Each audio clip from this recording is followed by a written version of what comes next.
얘가 나올 때마다 각도를 바꿔야만 되게 되잖아요, 지금. 그런데 만약에 내가 각도 계산을 먼저 안 하고 손이 먼저 간다 그러면 손만 움직이기 때문에 터덩거리거나 이렇게 소리가 갑자기 털렁거리거나 이런 느낌이 들 수밖에 없죠. 그런데 이렇게 한 개씩만이 답인가? 그렇지도 않습니다. 우리가 더블 스탑을 할 때가 있잖아요. 이렇게 화음을 할 때가 있잖아요. 그런데 또 이렇게 앞에 물결 표시가 있는 그런 악보들이 가끔 나올 때가 있어요. 갑자기 내가 빨리 하고 싶은데 막 헛발질, 막 다른 데다 헛발질 할 때가 많은 거예요.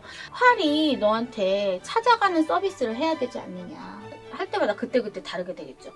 그리고 댓글에서 제가 이제 활을 쓸 때 손목 모양이 어떻게 되는지 너무 궁금하다는 댓글을 본 적이 있어요. 위로 오고 있으니까 충분히 나를 따라와줘서 내가 이렇게 활이 똑바로 11자로 만들어지면서 써지는 게 되고 있는지, 얘가 방해하지 않았는지, 손목이 경직돼서 나를 이렇게 밀어서 만들지 않았는지 놓쳤으면 이 활대가 마음대로 놀겠죠. 그쵸?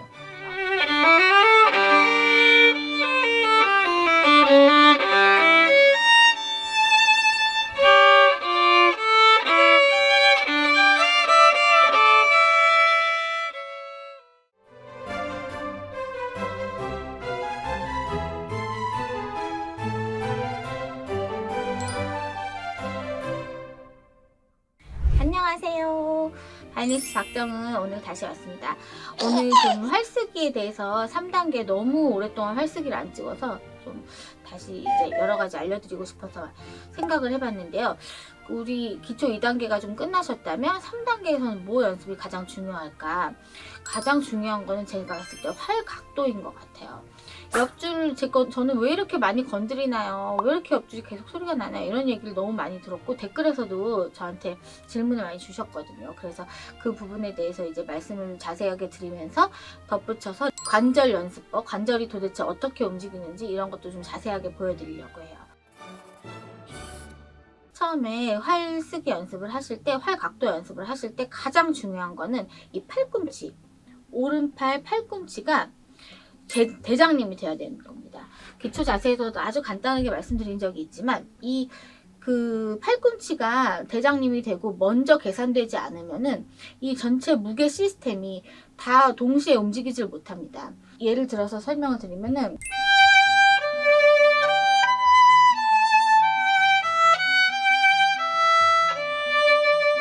얘가 나올 때마다 각도를 바꿔야만 되게 됐잖아요, 지금.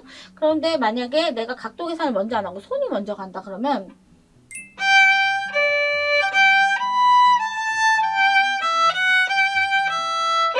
손만 움직이기 때문에 터덩거리거나 이렇게 소리가 갑자기 털렁거리거나 이런 느낌이 들 수밖에 없죠.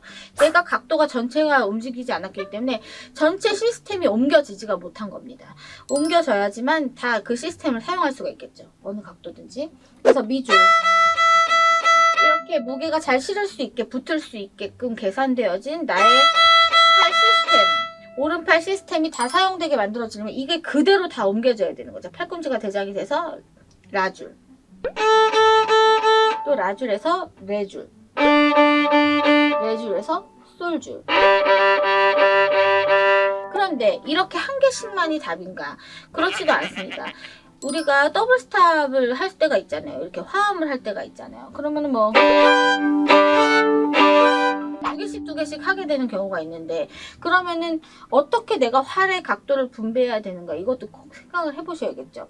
보면은 이렇게 내가 미줄과 라줄 사이에 들어가는데, 이렇게 들어갈 때 똑같은 나의 무게 중심으로 가면, 내가 무게를 똑같이 한 개 쓸 때와 똑같이 주게 되면 이게 두 현으로 분산이 되기 때문에 똑같은 파워가 나올 수가 없습니다. 똑같은 볼륨이 나올 수가 없어요. 그래서 내가 하게 될 때 한 줄만 그었을 때 무게, 한 줄만 그었을 때 이 무게감보다 2배를 줘야 되는 겁니다. 그래서 항상 가르칠 때 더블 스탑은 더블 프레셔 이렇게 가르치거든요. 모든 선생님들이 그렇게 가르치시죠. 분산되기 때문이죠. 그래서 똑같은 볼륨이 나오게 하려면 내가 만약에 똑같이 주면 완벽하게 다 들어가지 않은 음이 나오게 되는 거죠. 마찰력이 그대로 똑같이 들어가려면 더블로 분산될 거 생각해서 더블 프레셔를 줘야지만 내가 어느 정도 똑같은 파워가 나올 수 있다. 이걸 계산하셔야 되면서 각도도 마찬가지로 라와 레 사이, 레와 솔 사이 계산된 팔꿈치여야 되는 거죠. 무슨 얘기인지 아시겠죠? 그래서 가운데 각도 내가 팔꿈치가 알고 있게끔 수영처럼 몸이 외울 수 있게끔 각도를 계속 선별해서 알려주시고요. 내 몸한테. 또 한 개씩도 마찬가지입니다.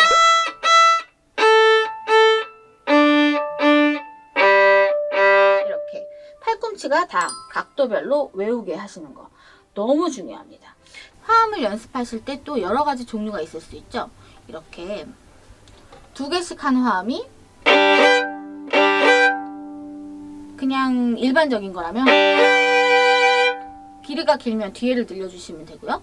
또 3개가 같이 날 때가 있어요. 이렇게 이런 식으로 3개가 한 번에 날 때가 있죠. 그 다음에 4개를 같이 날 때도 있습니다. 4개가 동시에 나는 강렬한 화음 이렇게 나올 때가 있고요. 특별히 강한 프로티 시신무나 짧은 게 동반됐을 때, 아주 강하면서도 짧은 게 동반됐을 때 이렇게 4개를 같이 하는 경우가 있거든요. 그런데 또 이렇게 앞에 물결 표시가 있는 그런 악보들이 가끔 나올 때가 있어요. 그런 것들은 이렇게 마치 하프를 다루듯이 한 개씩 들리게 만들어주는 아르페지오 스타일로 연주하라는 뜻입니다. 그런 여러 가지 화음이 있어요. 그래서 여러 가지 화음을 다 다뤄볼 수 있고 느낌적인 느낌으로 여러 가지 연주법이 써있진 않지만 다 사용되는 바흐를 한번 보여드릴게요.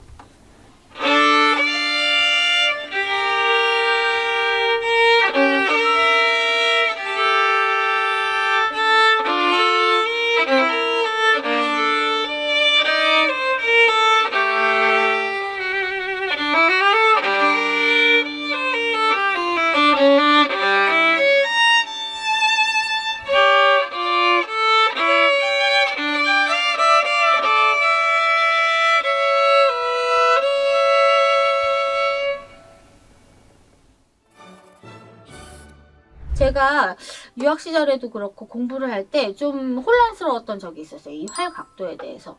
왜 나는 할 때마다 조금씩 다른 것 같지? 그리고 또 이렇게 피치카토를 할 때 지금은 헛발질하지 않는데요.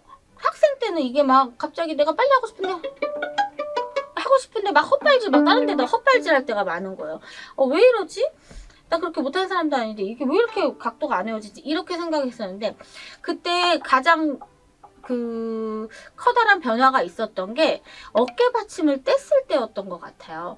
그러니까 제가 배웠던 교수님께서 어깨 받침을 쓰지 않는 분이셨기 때문에 그때 어깨 받침을 떼고 디플롬을 받는 과정이 있었는데 그런 과정에서 제가 원래 연습했던 각도랑 많이 달라졌었던 거죠. 그리고 그 선생님께서 저한테 가장 해주신 말씀 중에 가장 중요한 말씀이 제가 이 높이가 충분치 않다는 거였어요. 좋은 각도가 아니기 때문에, 좋은 높이가 아니기 때문에 내가 계속 힘들어서 이렇게 떨어지니까 활이 너한테 찾아가는 서비스를 해야 되지 않느냐. 제가 그래서 레슨에서도 많이 써먹는 말인데요. 이렇게 높이가 좋지 못하고 내를 피하게 되면 얘가 계속 찾아가는 서비스를 해야 된다. 각도도 못 외우고 할 때마다 그때그때 다르게 되겠죠. 그리고 얘도 막 헛발질을 하게 되겠죠. 활도 마찬가지, 피치카토도 마찬가지. 그렇죠? 그래서 2가지. 높이가 일단 좋아야 하고 안정된 계속 똑같은 각도로 연습을 해야 된다는 거죠. 그래서 학생분들은 저는 지금 이제 많이 익숙해져가지고 어깨받침이 있으나 없으나 뭐 아무렇게나 연주가 다 가능하지만 학생분들은 몇십 년 동안 이걸 하시지 않은 거기 때문에 같은 각도, 최대한 내가 기억할 수 있는 각도를 정해서 거기에 대고 연습을 하시는 게 일정한 각도 연습에 너무너무 큰 도움이 됩니다. 그리고 몸이 외울 수 있고요. 그리고 댓글에서 제가 이제 활을 쓸 때 손목 모양이 어떻게 되는지 너무 궁금하다는 댓글을 본 적이 있어요. 그래서 그걸 활쓰기 하면서 지금 활쓰기를 설명하는 중이니까 같이 좀 설명을 드리려고 하는데요. 항상 제가 지겨우실 수도 있는데 말씀드리는 부분이 있죠. 관절은 따라올 뿐. 너무 중요한 말이거든요. 그래서 이렇게 말씀을 드려도 되는지 모르겠는데 가끔 제가 회사를 운영하다 보면은 많은 선생님들을 겪게 되는데 어떤 선생님들 중에는 이렇게 일부러 모양을 이렇게 만들어서 이렇게 하게끔 가르치시는 분들도 이제 그런 티칭법도 원래 존재하거든요. 그래서 뭐 손목도 이렇게 만들어야지 이렇게 가르치시는 분들도 있는데, 그냥 제가 여태까지 배워오고 총체적으로 경험에 의한 그 사람 몸의 자연스러움을 좀 더 익히기 위한 그런 방법 안에서는 일단 내 디렉션이 제일 중요한 것 같아요. 어느 방향으로 갈 거냐, 올라갈 거냐, 내려갈 거냐, 이런 디렉션 안에서 내 관절들이 내 모든 지휘 아래, 컨트롤 타워 아래 움직이는데 관절들이 제대로 따라와 주느냐, 아니면 걔 혼자 경직돼서 날 안 따라오려고 막 고집 부리고 있느냐, 이것이 가장 중요한 문제라고 보고 있거든요. 물론 그 행동을 만들어서 익히게 만드는, 거꾸로 이제 익혀지게 하는 그런 방법도 되게 좋은 연습 방법이 될 수가 있겠죠. 근데 일단 가장 중심이 되는 거는 완성된 모양은 따라오는 모양이어야 되는 겁니다. 그래서 이렇게 손목이 올라갈 때는 충분히 나의 디렉션을 따라와주고, 제 보이시죠? 마치 손등이 내 얼굴을 이렇게 따라오는 것 같은 그런 방향. 그쵸? 위로 오고 있으니까 충분히 나를 따라와줘서 내가 이렇게 활이 똑바로 11자로 만들어지면서 써지는 게 되고 있는지, 얘가 방해하지 않았는지, 손목이 경직돼서 나를 이렇게 밀어서 만들지 않았는지, 이런 것들이 지금 중요한 거고, 또 내려갈 때도 이렇게 날 따라 얼굴까지 이렇게 쫓아왔던 손등이 내 디렉션에 따라서 이렇게, 손목 보이시죠? 충분히 내려왔느냐, 날 따라온 거죠. 관절이 충분히 내 디렉션을 따르고 내 이 연주 중심 인덱스를 놓치지 않은 상황에서, 그쵸? 내가 만약에 인덱스를 놓쳤으면 이 활대가 마음대로 놀겠죠. 그쵸? 마음대로 놀지 않고 인덱스가 충분히 킵되면서 팁을 마음대로 조정할 수 있게 하면서도 내 손목은 따라와 준 거죠. 내 디렉션을. 그쵸? 그래서 어떤 방향으로 어떻게 움직이고 내 목적에 맞게 가고 있는데, 그게 관절들이 방해하지 않고 경직되지 않고 날 잘 따라와 주고 있느냐, 이 모양 굉장히 중요하다고 볼 수 있겠죠. 따라와주고 다시 따라가주고, 따라와주고 다시 따라가주고. 그렇죠. 그래서 활쓰기를 하실 때 이런 모양을 찍어 보시기도 하고 거울을 보시기도 하면서 좀 감시해 주면 좋습니다. 내 관절이 나를 방해하는지, 잘 따라오는지.